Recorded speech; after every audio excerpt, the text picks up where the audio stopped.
नमस्कार शेतकरी मित्रांनो. महाराष्ट्र शासनाने पुण्यश्लोक अहिल्यादेवी होळकर शेतकरी कर्जमुक्ती योजना अंतर्गत तब्बल 36,585 कोटीची पॅकेज जाहीर केले आहे.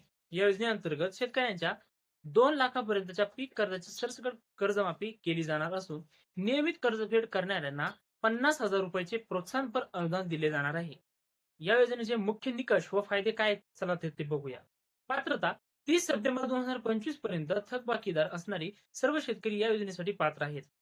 आणि 2 लाखांपर्यंत कर्जमाफी म्हणजे ज्या शेतकऱ्यांवर 2 लाखांपर्यंतचे कर्ज आहे ते पूर्णपणे माफ केले जाईल.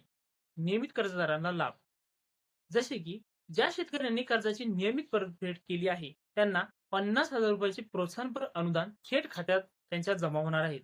या योजनेतील अपात्र घटक म्हणजे केंद्रीय किंवा राज्यमंत्री, आमदार, खासदार, शासकीय कर्मचारी, आयकर दाते, इन्कम टॅक्स भरणारे आणि दरमहा 25,000 रुपये जास्त निवृत्ती वेतन मिळणारे व्यक्ती या कर्जमाफीचा लाभ घेऊ शकत नाहीत. या योजनेची सद्यस्थिती आणि जी-आर म्हणजे शासन निर्णय राज्य मंत्रिमंडळाच्या बैठकीत या ऐतिहासिक प्रस्तावाला मंजुरी देण्यात आली आहे.